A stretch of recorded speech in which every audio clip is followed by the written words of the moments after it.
Tšanga, seal taevas sinine, tšanga, meil soe ja suvine. Tegijal juhtub mõndagi ja ka loomaaias juhtub iga päev midagi. Siia raamatu kaante vahele on sellised vahvamad seigad kokku korjatud. Muideks, siit võib ka lugeda ühest parajast jamast, mis oli seoses just selle samase elevandi nimega. See on Karl, 25-aastane elevandipull. Kui ta 1986. aastal Tallinna loomaaeda saabus, siis kompartei funktsionärid hullusid. Häda oli suur, sest ka Eestimaa Kommunistliku partei esimese sekretäri eesnimi oli tollal just Karl Vaino.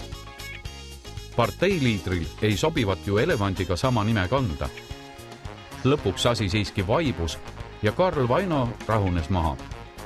Määravaks sai see, et elevandi nimi ei alanud K-tähega nagu parteibossil, vaid C-ga. Tallinna loomaaia loomadega on aga peale Karli nimeloo juhtunud veel palju. Kuidas loomadega käituda? Mida teha, kui te satute kokku ärritunud šimpansiga? See on lugu sellest, kuidas veel Kadriorus vanas loomaajas äkitselt keselt platsi vabalt oli 18-aastane isane šimpans. Karv turris ja väga erutatud. Ma lugesin talle Puškini luuled ja ma sain väga paljudest asjadest palju targemaks. Eelkõige ma sain aru, kuivõrd väärtuslik asi on intuitiivne käitumine. Pärast hakkas mul hirm. Ma ei tea, kas ma siis läksin poole halliks või poole pea võrra, aga halli jookseb päris kindlasti tuli juurde. See on üliohtlik loom. Neid ja paljusid teisi loomalugusid pajatab uus loomaraamat. Nad kuuluvad maailmale. Autoriteks on oma ala vaieldamatud tipud Aleksei Turovski ja Tallinna loomaaia abidirektor Vladimir Feinstein ning direktor Mati Kaal. Sinna on kirja saanud juhtumised nii inimese loomade kui muude loomadega, mis on Tallinna loomaajaloo jooksul juhtunud. Et tõsist ajalooraamatut kirjutada ei olnud nagu kellelgi aega ja võimalust võib-olla, et sellega saab äkki keegi maha, kui loomaaed 75 saab, aga nüüd kui loomaaed sai 70, nüüd on vähemalt niisuguses vabas vormis jutustustena Ülo Russaku abiga nad kirja saanud ja vähemasti mingi märk on maas, mis seda 70 aastat loomaaia ajaloos ja võib-olla ka avab inimestele seda loomaaia elu, mida ei näe need, kes tulevad ainult külastama.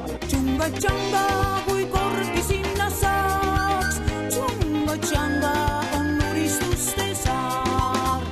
Ülo Russak ütleb, et kuigi see raamat pajatab loomadest, siis tegelikult on tegemist hoopis suhteraamatuga.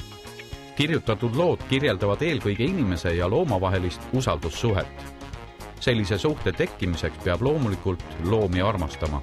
Ma olen väga õnnelik selle raamatu üle.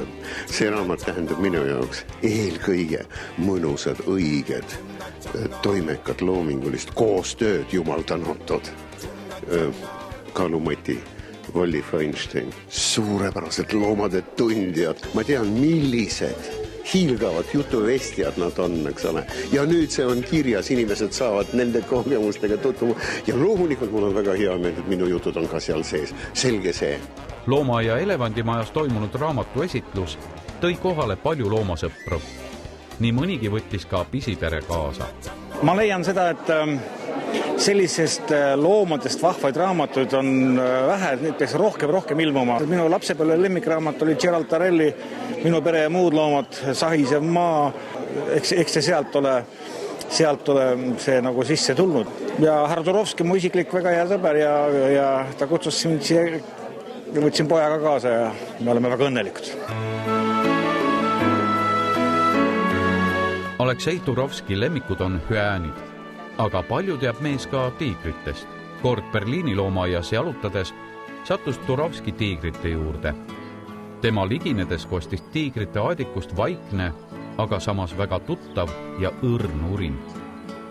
Mida lähemale mees astus, seda madalamaks, aga ka õrnemaks see urin muutus. Aleksei tundis ära oma vana sõbra ja hoolealuse Maša. Nagu välja tuli, polnud ka Maša pärast pikki lahusoleku aastaid Alekseid unustanud ja eks see panigi tiigrineiu nurruma. Ütle veel, et loom on loll. Loodus- ja loomasõber leiab siit raamatust kindlasti mõnusalt lugemist. Loomavihkajale ei ole mõtet raha raiskama hakata, ta ei saaks mitte mõhku karu, millest siin kirjutatakse. Või mis sa arvad, siga?